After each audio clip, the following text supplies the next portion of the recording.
세상에 슬프지 않은 죽음이 어디 있겠냐마는 저희 친정엄마의 장례식장에서 저는 정말 너무나도 슬펐어요. 세상에 자기 부모가 죽었는데 안 슬플 사람이 어디 있겠어요? 거기다가 우리 엄마 엄청나게 고생만 하다가 돌아가셨거든요. 그 모든 것이 다 하늘로 느껴지고 죄스럽게 느껴지는데 눈물이 가만히 있어도 줄줄 흐르더라고요. 우리 친정엄마 평생 소원이 집 걱정 없이 돈 걱정 없이 사는 것이었어요. 어릴 때 우리 아버지께서 돌아가신 이후에 친정엄마는 저랑 제 동생을 키우기 위해 갖가진 고생을 다 하셨거든요. 물론 모든 가장들이 그런 짐을 짊어지고 산다고 하지만 저희 친정엄마는 정말 고된 삶을 사셨어요. 자식들 키울 돈이 없어서 고아원에 맡길까 고민하다 동생은 동네에 유지집에 양자로 보내주고 저는 딸이라 받아주는 곳이 없어 보낼 곳이 없다고 고아원에 들어가라 한 거 제가 울고불고 다리를 붙잡고 매달렸어요. 엄마랑 같이 있을래. 잘 곳이 없어서 길바닥에서 잔다 하더라도 함께 있고 싶어. 그게 행복할 것 같아. 엄마 제발 나 버리지 마. 엄마랑 같이 갈래. 엄마 버리지 마. 울고불고 매달린 덕에 겨우겨우 친정엄마 손잡고 시장통에 있는 24시간 국밥집에서 먹고 자고 하며 일을 했어요. 국밥집 온돌 좌식 자리에 몸을 뉘고 잠을 잤고 친정엄마는 수개월 동안 앉아서 잠을 자며 일을 하시고 돈을 벌었습니다. 그렇게 겨우겨우 몇 개월치의 돈을 모아 여관 달방 하나 잡고 둘이 살았어요. 동생은 다행히 부잣집 양자가 되었기 때문에 한 달에 한 번 정도 보러 가면 때깔 곱게 저희를 맞아주었죠. 그 집 아들로 성도 이름도 바꿔 살고 있었어요. 동생은 그래도 그 어린 나이에 늘 저와 엄마를 챙기려고 했어요. 그때 제 나이가 11살, 우리 동생이 8살이었는데 동생은 그 집에서 주는 간식을 아끼고 아껴놨다가 제가 오면 한 움큼씩 몰래 손에 쥐어줬지요. 저는 동생 덕에 사 먹지도 못할 젤리나 과자 그리고 음료수들을 먹을 수 있었어요. 동생은 그 집 양자로 살면서 누릴 수 있는 걸 다 누렸는데 그게 부럽거나 고깝지는 않았습니다. 우리는 일찌감치 철이 들었고 주어진 환경에 최선을 다하며 살았거든요. 그렇게 제가 중학생이 되었을 때부터 신문 배달과 우유 배달 일을 했는데 그것도 무척이나 힘들었어요. 여자라는 이유로 써주지 않겠다는 사장님께 몇 날 며칠을 빌고 빌어서 겨우 얻어낸 자리였거든요. 새벽같이 일어나 우유 배달과 신문 배달을 했어요. 엄마는 시장통 국밥집에서 나와 돈을 조금 더 벌 수 있는 화장품 방문 판매 일과 보험 일을 하셨고 그러다가 알게 되셨지요. 아버지께서 돌아가시면서 받을 수 있었던 보험이 있었다는 걸 말입니다. 일을 하시던 회사에서 들어주었던 보험이 있었고 그 당시에 휴대폰이 있었던 시절도 아니고 하니 보험 증서를 가지고 방문을 해야 했는데 우리가 집도 절도 없었고 집 전화기도 없었잖아요. 연락이 닿지 않았기에 보험이 있었다는 사실을 뒤늦게 알게 되었던 것이었죠. 결국 오랜 시간 묵혀두었던 돈을 찾게 되었고 그 돈으로 방 2개짜리 다세대 주택에 들어갈 수 있게 되었고 돈이 조금 여유 있게 생기게 되었습니다. 그렇게 아주 조금의 여유가 생기자 동생에게 집으로 돌아올 생각이 있냐 물으니 이미 양부모님과 돈독해지고 양부모님이 본인에게 걸고 있는 기대가 크다며 자기는 양부모님 집에서 지내겠다 했어요. 솔직히 그때는 배신감도 느껴지고 부잣집에서 부자놀이 하느라 정신이 빠졌다는 생각을 하게 되긴 했지요. 그때 저는 사춘기였으니까 더 예민하게 받아들였던 것 같아요. 하지만 우리 친정엄마는 그런 동생의 선택을 이해하셨어요. 아무리 그래도 그렇지? 우리가 진짜 피가 섞인 가족인데 그 집이 돈이 더 많다는 이유로 남겠다고 하는 거 너무 이기적인 거 아니야? 내 동생이 이렇게 속물인 놈인지 몰랐어. 천년을 끄는 놈이라고. 나는 절대 용서 못해. 어떻게 가족을 버리고 돈을 택해. 그런 이유에서 그랬겠니. 힘들 때 도와주고 정말 친자식처럼 사랑으로 보듬어 키웠는데 우리한테 여유가 조금 생겼다고 그 사람들을 배신해서야 되겠어. 그렇게 냉큼 버릴 수 없는 돈독한 관계가 되었겠지. 우리야말로 핏줄 섞인 가족이니 이해를 해줘야 하는 거 아니겠니? 그때는 저는 친정엄마도 위선을 떤다고 생각을 했지요. 동생을 이해하고 싶은 마음이 전혀 없었거든요. 아무튼 친정엄마는 보험일과 화장품 방문 판매를 하다가 보험에 대한 사람들의 관심이 잠잠해지자 벌었던 돈으로 화장품 가게를 차렸는데 그 당시에는 브랜드 같은 데서 화장품 가게를 운영하는 게 아니었기에 우리 친정엄마의 가게에는 동네 사람들이 화장품을 사겠다고 줄줄이 줄을 이었어요. 그때 우리 엄마는 조금 다른 생각을 한 거예요. 요즘은 많이들 있지만 그때는 그런 가게가 별로 없었거든요. 화장품 가게 구석에 마사지 베드 같은 걸 두고 피부 관리 사이를 같이 병행을 하게 된 거죠. 우리 친정엄마가 워낙 손재주가 좋았기 때문에 피부 관리를 저렴한 가격에 받으려는 사람들이 줄을 이어가게 되었고 곧 친정엄마는 화장품 가게를 정리하고 전문적인 피부 관리 샵을 열게 되었어요. 엄마에게 압출이나 관리 방법을 배우겠다는 제자들도 생겼고 엄마는 그때부터 전문 관리숍 사장으로 이름을 날리게 되었습니다. 운이 참 잘 따랐었죠. 미용 쪽으로 한 획을 그었다고 자부심 있게 말을 할 수 있을 정도로 동네 피부관리숍으로 시작을 해서 다른 동네에 분점까지 내가면서 일을 하셨고 더 나아가 마사지 같은 것도 배워서 병행을 하셨어요.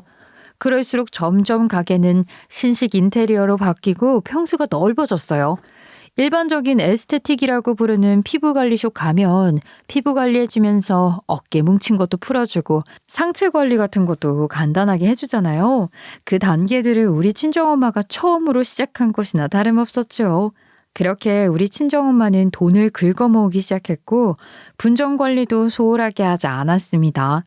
나중에는 요즘 말하는 괄사라는 거 있죠. 그런 거 비슷하게 제작을 해서 팔기도 했어요. 요즘이야 괄사가 널리고 널렸지만 그때는 또 90년대 초반이라 그런 게 없었거든요. 거기다가 IMF가 터지면서 직장을 잃은 사람들이 물어물어 찾아와 그나마 배워서 써먹을 수 있겠다 싶은 우리 친정엄마의 관리 기술들을 돈 주고 배워가서 창업을 하는 사람들도 많았습니다. 우리 집은 친정엄마가 자리를 잡은 뒤로 엄청나게 부흥하기 시작했어요. 그때부터 친정엄마는 우리 가족이 집이 없어서 따로 떨어져 살아야 했다는 게 한이 되었던 건지 집을 사들이기 시작했어요. 그때 경제위기 때문에 빚을 진 사람들이 많았고 그 덕에 경매로 나온 집들이 엄청 많았거든요. 저렴한 가격에 집을 하나둘 구매를 해놓고 세를 나서 또 돈을 불리고 그러셨지요. 아무튼 정말 고생하시면서도 끈을 놓지 않고 돈을 모으셨고 최종적으로는 제가 결혼할 때 우리 친정엄마가 가진 집 한 채 받아서 신혼생활도 넉넉하게 시작할 수 있게 되었어요. 제 남편으로 말을 할 것 같으면 선자리에서 만나 결혼을 하게 되었는데 사업을 막 시작한 지 얼마 안 된 20대 후반의 남자였습니다. 그때만 해도 20대 초반이면 다 결혼을 할 때였거든요. 사업을 시작하겠다고 마음을 먹고 자리를 잡는 중이었는데 홍기가 꽉 찼다 해서 집안에서 손절이 나가라고 난리를 친 거였죠. 그때 우리 남편이 29살, 제가 28살이었어요. 우리 집에서는 친정엄마가 돈을 좀 모았기도 했었고 몇 년 전에 경매로 사들인 집들이 5채가 된 터였거든요. 그러니 돈은 좀 넉넉하다 싶었으니 이왕이면 딸이 사업가인 사람에게 시집을 가면 평생 먹고 살 궁리는 안 해도 되겠다 싶었는지 그 자리에 저를 내보내게 된 것이었습니다. 저는 친정엄마를 따라서 대학에 진학을 하지 않고 피부관리사 일을 하고 있었기 때문에 나름 돈도 벌고 있었으니 결혼하는 일이 시급하다는 생각을 하고 있었어요. 그때의 사회 분위기라는 게 있잖아요. 그때는 여자 나이 30이면 노처녀 소리 듣던 때였고 저도 20대 후반이었으니까 약간 조바심이 났거든요. 결혼이라는 걸 어딘가에 휩쓸려서 하면 안 된다는 걸 잘 알고 있었지만 저만 뭔가 뒤처지는 느낌이었다고나 할까요? 친구들은 다 결혼해서 애가 하나둘씩 있는데 저는 시집조차 못 갔으니까요. 물론 사는 게 바빴던 것도 있지만 그래도 집에 이제 여유도 있는데 왜 시집 안 가냐 소리를 많이 들었었거든요. 월드컵의 열기가 한창일 때 우리는 결혼을 하게 되었습니다. 다들 길거리 응원을 하고 오 필승 코리아를 외칠 때 한 결혼이라 축제 분위기에서 결혼을 할 수 있었지요. 결혼을 한다는 것 자체에 설렜었던 터라 저는 선자리에서 만난 남편이 그냥 진중하게 자기 할 일을 다 하는 사람인 줄 알았는데 까보니까 빚 좋은 개살구였던 거죠. 그 빚이라는 게 함정이었어요. 사업에는 소질이 없던 인간이 사업을 한다고 깝죽거린 거였거든요. 아니, 물론 그때 정서가 국민들이 전부 흥분을 해 있을 때였잖아요. 남편은 저랑 결혼할 당시에 사업 아이템에 대한 기본 구축 같은 게 전혀 없었어요. 그러니까 한마디로 도떼기 시장에서 물건 파는 것처럼 사업을 시작했다는 겁니다. 그때는 월드컵에 관련된 것들만 팔아도 떼돈을 벌 때라서 남편은 오필승 코리아 티셔츠도 팔고 머리띠도 팔고 하면서 돈을 좀 벌게 되었어요. 근데 2002년 월드컵이 평생 가는 것도 아니고 한철 아니겠어요? 처음 결혼했을 때만 해도 남편이 돈을 막 싹싹 긁어오니까 시집 잘 갔다 했는데 결혼한 지 6개월 딱 지나니까 뭘 해야 할지 모르는 사람처럼 다음에는 뭘 팔지? 이러고 있더라니까요. 저는 너무 황당했지요. 일단 저도 돈을 벌고 있긴 했으니까 뭐라도 할 거 찾아서 해봐라 하고 내버려 두었어요. 왜냐면 머리는 비상하다고 생각을 했거든요. 은근히 유행 같은 거에도 민감하고 했으니까 그냥 믿은 것이었죠. 근데 그때 그 게임 아세요? 스타크래프트라고요. 그게 또 막 붐이 일어날 때였거든요. 그러니까 이 인간이 PC방을 해보겠다고 하는 게 아니겠어요? 그때까지만 해도 컴퓨터라는 게 막 집에 한두 대씩 있고 이런 시절이 아니었고 인터넷이라는 게 지금처럼 발달된 것도 아니었거든요.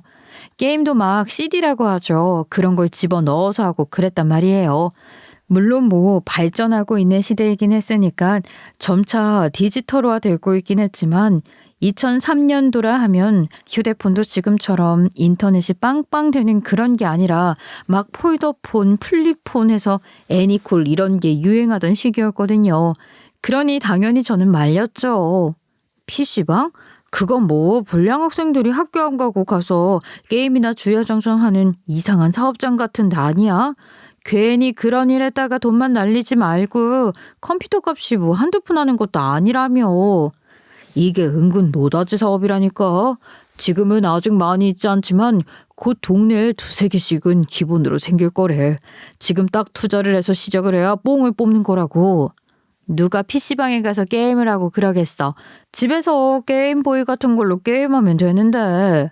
아이, 그런 게임이랑은 아예 차원이 다르다니까. 당신이 몰라서 그래. 무조건 성공할 수 있는 아이템이라고. 이게 웬걸? 아이고, 또 장사가 잘 되네요. 뭐 스타크래프트로 유명한 게이머들이 게임하는 거 보고 다들 하나같이 스타크래프트라는 게임에 목매달고 있고 그랬나 봐요. 저야 게임을 전혀 모르니까 관심도 없고 그래서 못하게 말린 것이었는데 의외로 장사가 무척이나 잘 되었어요. 그러니까 이 인간이 약간 기고만장해진 거죠. 월드컵 때 번 돈도 꽤 있지. 몇 년 동안 운영한 PC방도 대박이 났지. 이러니까 뭘 해도 자기는 잘 될 거라고 생각을 했었나 봐요. 그러더니만 정신이 나가서는 아이가 둘이나 태어난 이후에 다른 사업을 해보겠다고 하더니 방수 페인트 사업을 해보고 싶다는 게 아니겠어요? 근데 그때도 저는 말렸어요. 방수 페인트라니 누가 봐도 철물점 느낌이 물씬 나지 않겠어요? 물론 제가 생각하는 동네 구멍가게 이야기는 아니었지만요. 방수 페인트? 요즘 다 아파트 짓고 사는 세상이고 개인주택 같은 건 돈 많이 들어간다고 잘 짓지도 않는데 갑자기 무슨 방수 페인트를 팔겠다고 그래. 그게 장사가 되겠어? 어디 옥상에 칠하고 그런 페인트가 아니라니까. 방수 페인트는 조선소에서도 쓰고 그런다고. 요즘은 정부업체로 지정이 되면 말이야. 지원금도 아니고 물량도 고정적으로 납품을 하게 되어서 수입이 장난 아니라고 하더라. 내가 그 사업에 뛰어들겠다는데 왜 말리고 그래? 떼돈을 벌 수 있다니까. 몇백 몇천이 아니라 수십억 단위라고. 그러니까 페인트 개발해서 독자적으로다가 독점 사업을 해봐야겠어. 처음에는 번 돈이 좀 있으니까 그래 그 돈으로 시작을 했지요. 근데 저는 솔직히 좀 걱정이 되더라고요. 우리 애들도 아직 어리고 또 제가 없이 살았던 기억이 있잖아요. 만약 사업하다가 잘못돼서 저랑 제 동생처럼 우리 애들이랑 떨어져서 살아야 할 일이 생길까봐 걱정이 됐는데 우리 친정엄마가 그러시더라고요. 얘 사업하겠다는 사람 말리는 거 아니다. 우리 집에 뭐 여유 자금이 없는 것도 아니고 이번에 엄마가 가진 아파트 한 채가 재개발도 한다고 하더라. 그거 팔아서 도와줘도 되는 거 아니겠니? 내가 왜 사업하겠다는 사람에게 너를 시집 보냈겠어? 뭐 하나 잘 터지면 평생 대대손손 먹고 살 걱정 안 해도 되니까 그런 거지. 경매로 싸게 사두었던 집들이 연식이 오래됐으니까 슬슬 재개발에 들어간다는 소식이 막 들려오더라고요. 친정엄마도 그렇게 말씀을 하시는데 와이프인 제가 반대만 하고 나서는 건 또 아니라는 생각이 들어서 저는 그냥 남편이 하는 일을 믿어주자 싶었어요. 근데 이 인간 사업이 뭐든지 다 잘 될 수가 있겠어요? 당연히 페인트를 개발해서 정부에 납품을 하고 어쩌고 조선소가 어쩌고 알아듣지 못할 계획을 씨부리더니 쫄딱 망했지요. 이게 제품 하나를 개발하는 데 들어가는 돈이 어마어마하더라고요. 남편에게 그 정도 자본력이 없었으니까 그 값을 이겨내지 못한 거지요. 2년 동안 목매달고 있었던 개발이 무산이 되고 우리는 순식간에 빚더미에 올라앉게 되었어요. 그나마 다행이었던 것은 집이 친정엄마가 주신 집이었다는 거예요. 친정엄마 명의로 가지고 있었기 때문에 집을 빼앗길 일은 없었지요. 쫓겨날 일도 없었고요. 하지만 빚을 갚아야 했기 때문에 정신줄을 놓고 일을 해야만 했어요. 장모님, 진짜 죄송합니다. 원숭이도 나무에서 떨어지는 날이 오긴 오잖아요. 제가 딱 그 상황인 것 같습니다. 그동안은 사업이 성공만 해서 좌절이 이렇게 크게 찾아올 줄 몰랐습니다. 정말 염치 없지만 좀 도와주시면 안 되겠습니까? 남편놈 뻔뻔하게 우리 친정엄마한테 도움을 요청하더라고요. 우리 시댁은 뭐 했냐고요? 우리 시댁은 그냥 처음부터 답도 없었거든요. 우리 남편이 둘째 아들이었는데 첫째 아들인 아주버님은 IMF 때 구조조정을 당하고 택시기사로 일을 하고 있었는데 개인 택시 아니고 회사 택시에서 일을 했어요.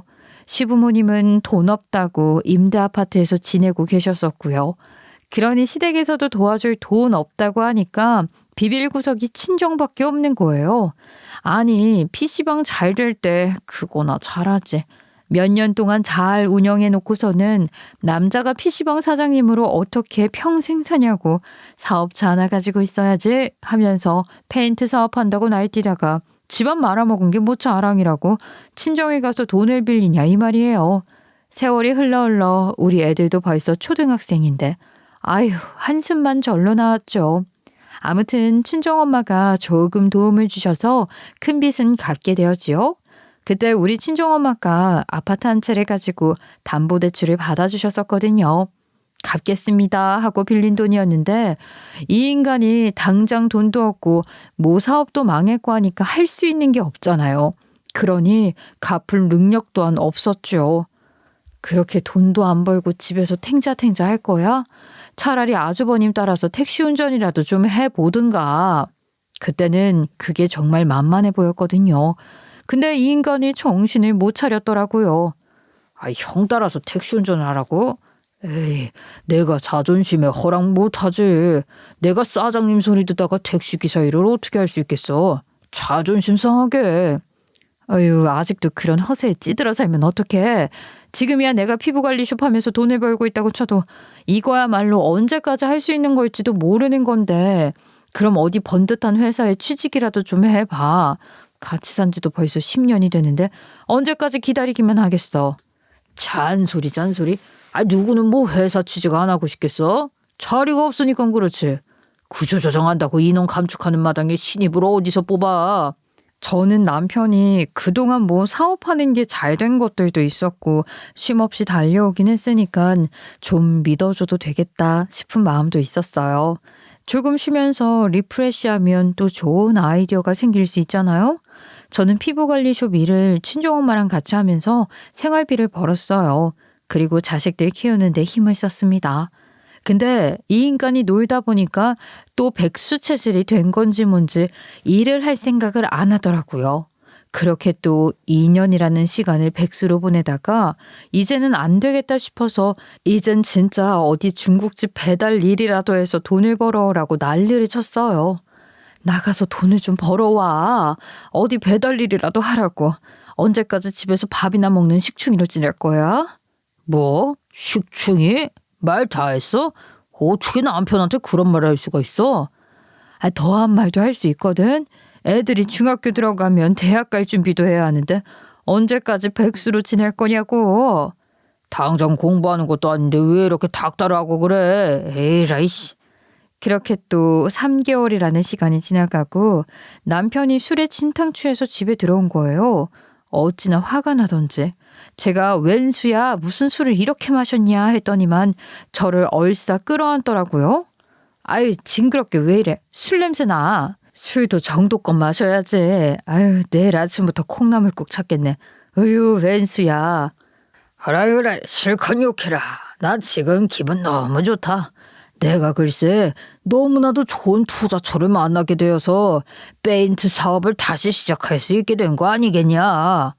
아니 뭐? 그 망한 페인트 사업? 아니 얼어 죽을 페인트 타령은 왜 아직도 하고 있어?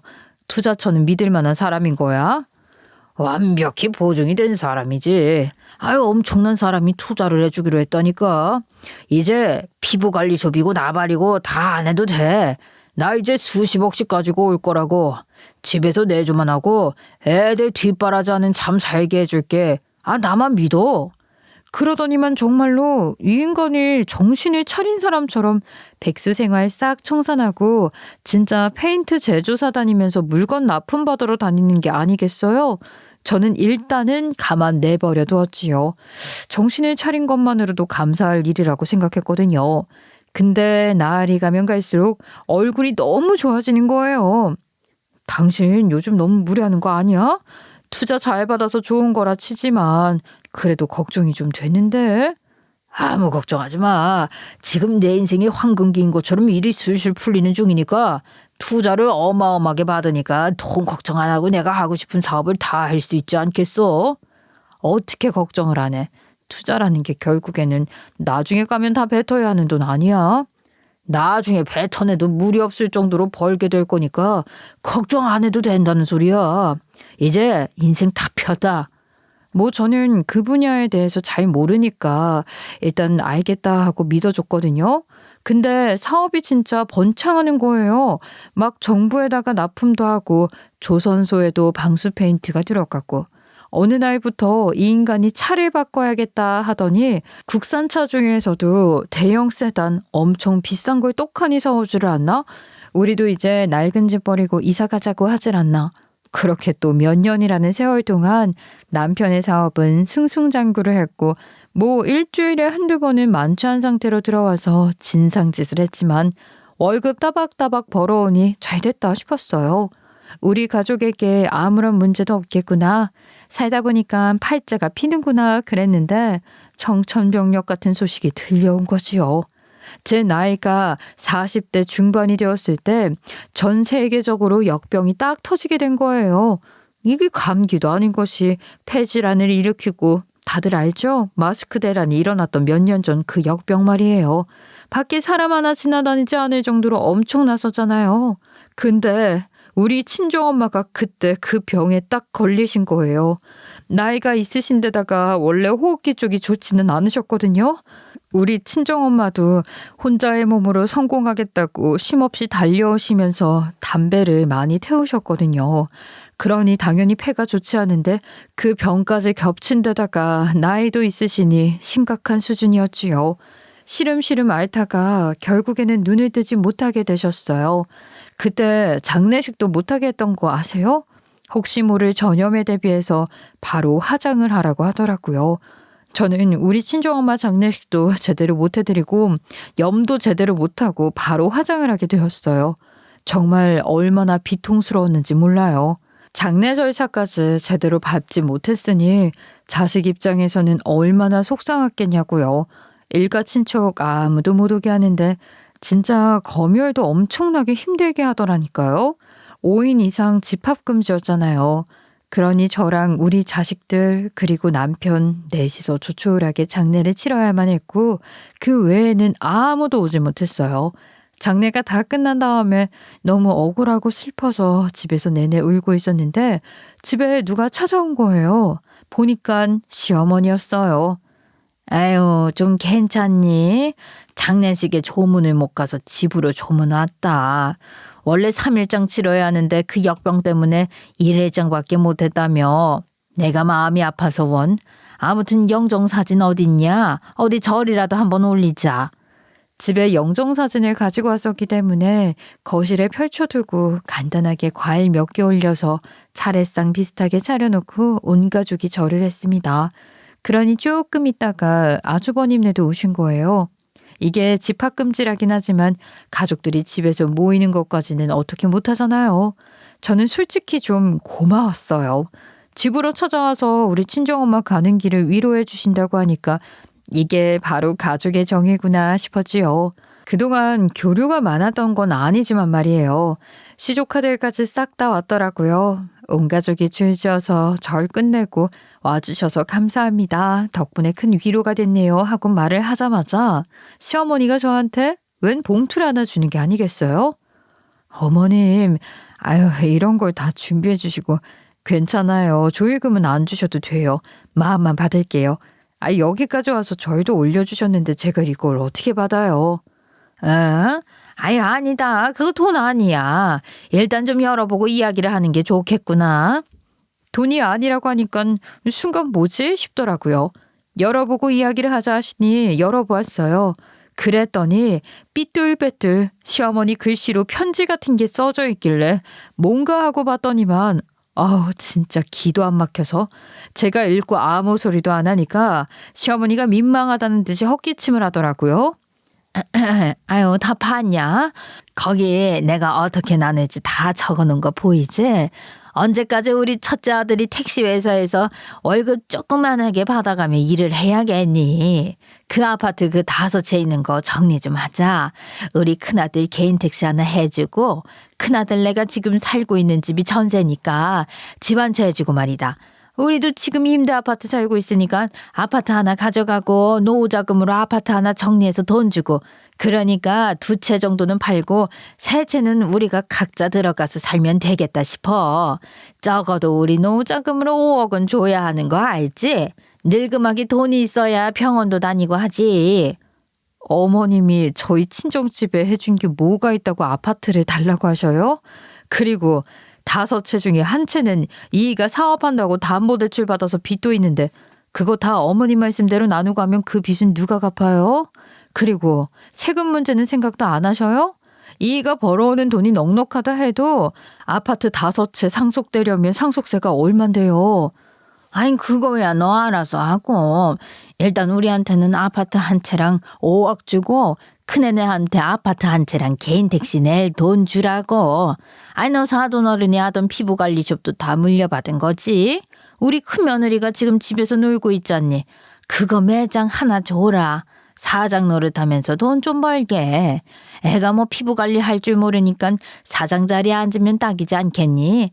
원래 있잖니 집안에 큰 기둥이자에 대해 줄줄이 잘 되는 법이다. 너네만 잘 먹고 잘 살아서 되겠어?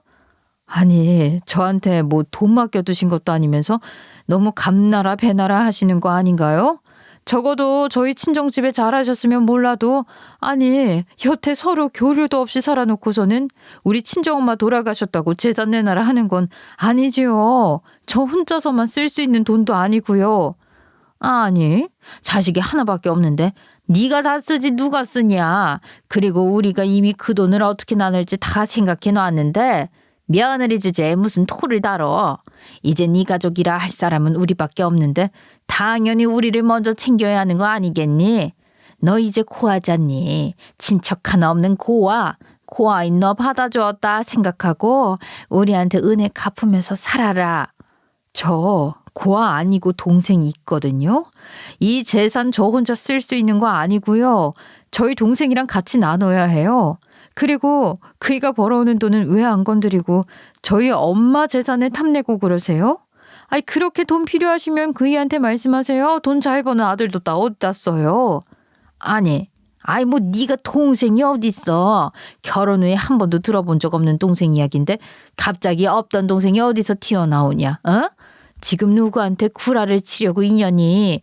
그리고 우리 아들이 얼마나 힘들게 사업체를 꾸리고 있는데 냉큼 그 돈을 달라 그래. 사업을 하다 보면 언제 어디서 돈이 필요할지도 모르는 건데. 우리 아들 돈 건드릴 생각 없다. 네가 재산 가지고 있어봐야 뭘 하겠니? 나중에 바람밖에 더 피우겠어? 그러니 네가 돈 가지고 있으면 불안해서 안 된다고. 돈 내놔라. 기가 막혀. 저희 친정엄마 재산 탐내지 마세요. 저 동생 있다고요. 그거 못 믿으시겠으면 제가 불러서라도 보여드려요? 사실 제 동생 양자로 입양을 간 이후에 성도 바꾸고 이름도 바뀌었잖아요. 거기다가 그 집이 워낙 부잣집에 자식이 없는 집이라 우리 동생한테 올인을 했었다 이 말입니다. 고등학교 졸업하자마자 미국물 먹어야 사람이 큰일도 하는 법이라고 미국으로 보내버렸거든요. 그래서 미국에서 대학도 나오고 거기서 결혼도 했어요. 미국인이랑요. 워낙 미국에서 오래 살아서 마인드도 미국 사람이었기 때문에 미국인이랑 결혼하는 게 아무렇지도 않았던 것 같더라고요. 저한테도 결혼할 때 미국으로 오라고 그랬었는데 저는 그때 둘째를 임신했을 때라 미국으로 갈 수가 없었고 우리 친정엄마만 다녀오셨었거든요. 그리고 그런 거 있잖아요. 동생이 적응해서 잘 살고 있는데 친모가 자꾸 찾아가면 양부모님 입장도 불편하지 않겠어요? 거기다가 우리가 힘들 때 우리 동생 맡아주신 분들인데 우리도 솔직히 눈치 보여서 가족들 경조사 있을 때 부르진 않고 연락만 주고 거리감 있게 지냈었거든요.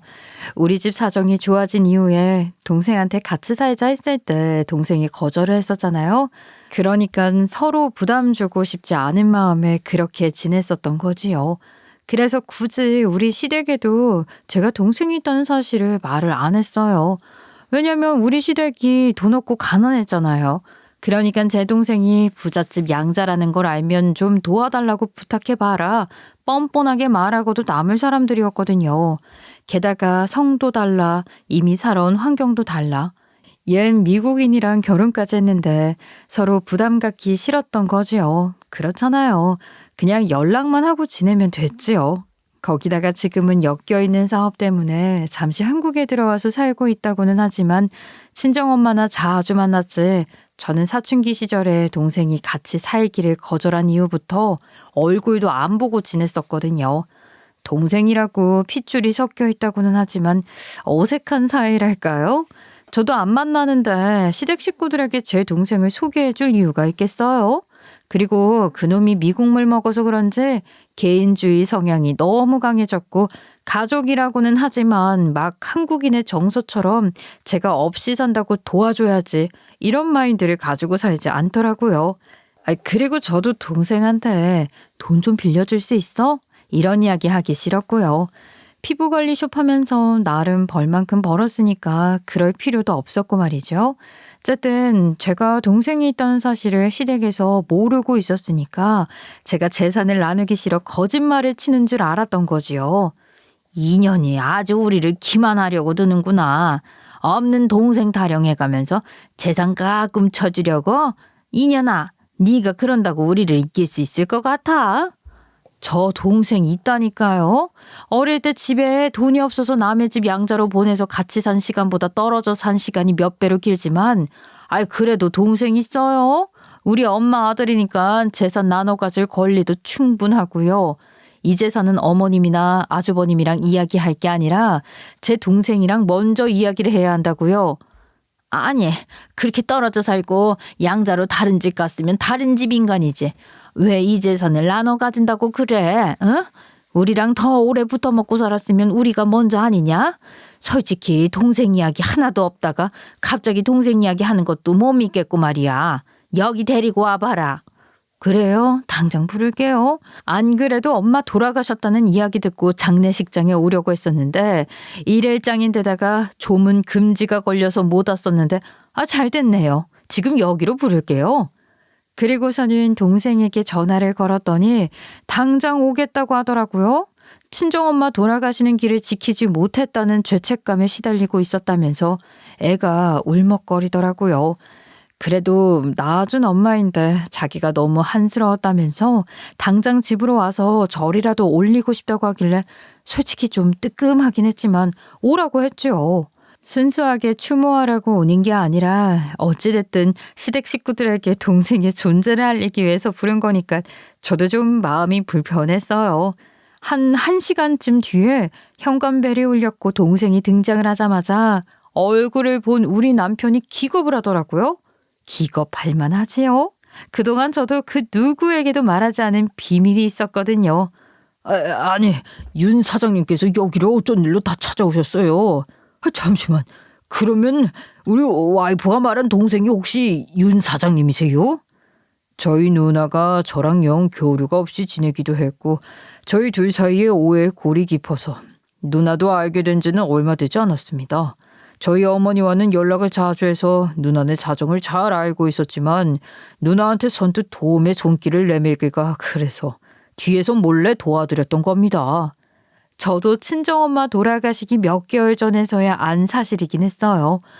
그러니까 우리 남편이 쫄딱 망하고 다시 페인트 사업으로 일어나게 된 것이 좋은 투자자를 만나서였다잖아요.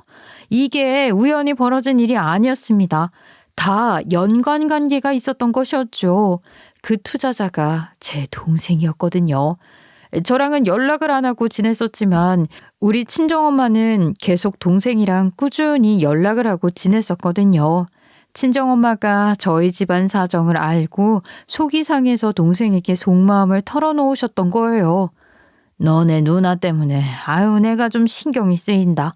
우리 사위가 백수로 지내고 있는데 무슨 방수 페인트 사업에 손을 놓지 못하고 돈 모아서 그거 하겠다고 나한테 돈 좀 빌려달라고 조르고 말이다. 집안 말아먹는 수준으로다가 돈 끌어쓴 것 같은데 내가 결국 집담보대출 받아서 빚도 갚아줬지 뭐냐. 방수 페인트 사업? 조선소에서 쓰는 방수 페인트 같은 거? 미국에서는 군함이나 조선 사업에 들어가는 페인트가 상당히 중요한 품목 중에 하나인데 방수 페인트라면 나도 좀 관심이 있는데 엄마가 알고 있는 거 자세하게 말을 좀 해줄 수 있어? 나도 전혀 모르는 이야기라서 네 누나에게 몇 마디 들은 게 전부인데 이게 도움이 되려나 모르겠네. 조선소에 들어가는 방수 페인트 맞다고 하더라. 그 정부에서 납품을 정하고 어쩌고 했다던데 그 페인트를 독자적으로 개발을 한다고 하대. 내가 누나랑 이야기하면 좋은데 누나가 부담스러워하겠지? 그냥 내가 아무도 모르게 투자를 좀 해보면 서로 좋지 않을까요? 엄마도 알잖아. 내가 누나한테 마음에 빚이 있다는 거. 그때 같이 살자고 했을 때 거절한 게 마음에 아직도 걸리더라고. 누나가 알면 싫어할 수도 있으니까 비밀로 해주고 내가 한번 투자해 볼게. 그렇게 우리 동생은 저 몰래 우리 남편에게 접근을 했고 투자 계약서를 쓰고 투자를 하기 시작한 거죠. 얘가 미국에서 뭐 그런 거 전공을 했다고 하더라고요. 전 대학을 안 나와서 전공에 대해서는 잘은 모르겠어요. 아무튼 동생의 자금으로 남편이 성공을 하게 된 것입니다. 남편은 제 동생이 남편을 만나서 이야기할 때 미국에서 대학을 나왔다고 하고 미국인이랑 결혼도 했다고 하고 거기다가 성도 다르고 하니까 당연히 제 동생일 것이라는 거는 꿈에도 상상을 못한 거죠. 그러니 그 자리에 있던 사람들 전부 다 황당한 거 아니겠어요? 윤 사장님이 그러면 처남이라는 소리입니까? 이야, 가족들이 이렇게 하나같이 서로 도움을 주니 더할 나위 없이 좋네요. 그럼 어디 재산 나눌 이야기를 좀 해볼까요? 윤 사장님께서는 워낙 돈이 많으시니까 사실 장모님이 남겨주신 아파트까지는 필요 없으실 것 같은데 이 아파트 저희가 요긴하게 쓰겠습니다. 효도도 하고요. 왜 저희 어머니 재산으로 효도를 하십니까? 그동안 제가 김 사장님 배부르게 해드린 것 같은데 저도 할 이야기가 있어서 찾아왔습니다. 그동안 제가 투자했던 금액 이제 슬슬 회수해야 할 것 같아서요. 회사에 문제가 좀 많던데 제가 침몰하는 배에 탑승할 수 없지 않겠습니까? 예? 투자금을 회수하신다고요? 처남, 갑자기 투자금 회수를 한다는 게 무슨 말이야? 내가 자네 매형이지 않아? 갑자기 왜 반말을 하고 그러세요? 지금은 처남과 매형 사이로 말하자는 게 아닌데요. 저랑 쓴 투자 계약서 기억하시죠? 투자금 회수 시에 회수가 안 되면 사업체 그대로 넘기기로 하셨던 것도 분명히 기억하실 텐데요.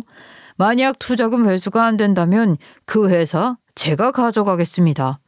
아니, 윤 사장님, 이러시는 법이 어디 있어요. 투자 계약서 쓸 때 분명히 그 조항을 넣긴 했지만 제가 투자금 안 올려드린다는 말도 안 했습니다.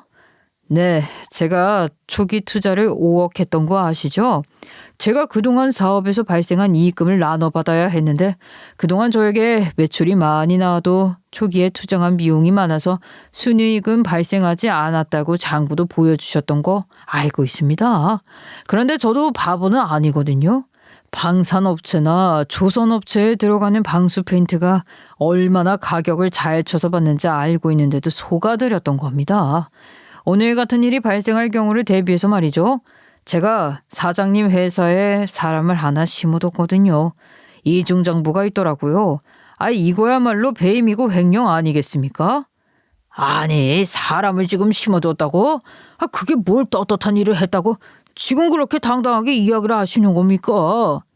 제가 불법을 저지른 건 아닌데요. 정당하게 입사를 했고 회사 내부 비리를 고발한 건데 뭐가 떳떳하지 않겠습니까? 제가 그동안은 모른 척 넘어갔지만 이제 투자금 회수를 하기로 했으니 제가 가지게 된 진짜 거래 장부에 맞춰서 그동안의 이익까지도 계산해서 주셔야겠습니다. 6년간 이익률로만 계산을 하면 매달 798만 원 정도의 수익이 발생을 하더라고요. 12개월에 6년이면 72개월이고요. 5억 7,456만 원에 원금 투자 5억 원까지 회수를 하게 되면 총 10억 7,456만 원을 저에게 돌려주셔야겠네요. 참나. 그 돈 빚을 내서라도 돌려드리지요. 저가에서 받을 재산 정리하고 나면 그 정도 우습게 나오지 않겠습니까? 아파트가 5채인데 2채 반이라고 쳐도 10억은 충분하죠. 혹시 그거 아세요? 저 말고 투자처 하나 더 있으셨죠? 해외 컴퍼니에서 받은 투자금 10억 말입니다. 그것도 사실 제가 가진 페이퍼 컴퍼니였거든요. 그럼 그쪽도 딱 2배로 계산하면 되겠죠? 21억 4,912만 원이네요. 그럼 합치면 얼마겠습니까? 가만히 있어보자. 총 32억 2,368만 원 되겠습니다. 이번 달 안까지 회수하겠습니다. 저희 계약서에 원금 반환 특약까지 붙였던 거 아시죠? 뭣도 모르고 사인하셨을지 모르겠지만 법적으로 문제될 거 없으니 이번 달까지 반환하세요. 아니, 제가 32억이라는 돈이 갑자기 어디서 생겨납니까? 이러시면 안 되죠. 서로 상도덕이라는 게 있는데 기한을 좀. 기한은 충분히 지금까지 참아드렸던 걸로 대신하면 될 것 같습니다. 그 특약 조항에 보면 회사 내부에 심각한 비리가 있을 경우에 바로 반환한다는 조항이 들어있거든요. 제가 알아보니까 A 방산 회사에 납품하실 때 로비도 하셨더라고요. 거기다가 장부 조작은 더 말할 것도 없는 비리 아니겠습니까? 제가 고발 조치를 하기 전에 빠르게 반환하시는 게 좋을 겁니다. 여보, 전함 좀 알려봐. 가족끼리 이러는 법이 어딨어? 장모님 재산 다 정리해도 그 정도 돈은 안 나온다고. 그럼 회사 팔어. 그리고 누가 우리 엄마 재산 정리해서 당신 도와준대? 그동안 당신이 벌어온 돈으로 잘 먹고 잘 살았어. 근데 뭐 당신만 돈 벌었어? 나도 돈 벌었어. 당신 백수일 때도 나 꾸준히 돈 벌어서 우리 자식들 먹여 살렸다고. 거기다가 당신 빚졌을 때 우리 엄마 아파트 담보대출 받아서 빚 갚아준 거 그거 안면물수하고 여태까지 모른 척 했잖아. 우리 엄마한테 빚 갚는 거 아까워서 내가 모를 줄 알았어? 시댁에는 야금야금 생활비 보태놓고 우리 엄마한테 빚진 건 모르세 했잖아. 우리 엄마 돈 잘 번다고. 아니, 장모님은 솔직히 우리 집이랑 차원이 다른 재산을 가지고 계셨잖아. 내가 굳이 빚 안 갚아도 먹고 사는데 문제 없었으면서 왜 그래? 그 마음 자체가 문제라고 문제. 근데 그렇게 배은망덕한 인간이 이제는 돈도 없네? 32억을 어디서 마련해서 갚을 거야? 그러길래 지 돈 아까운 줄 알면 남의 돈도 아까운 줄 알았어 해야지. 나야말로 빈털터리 빚쟁이인 당신 뭐가 이쁘다고 데리고 살아. 당신 애들 키울 능력도 없으니까 애들 양육권은 내가 들고 갈게. 뭐라고? 양육권? 아니 지금 뭐 이혼이라도 하자는 이야기야? 지금 상황에 나한테 이혼하자는 이야기가 나와?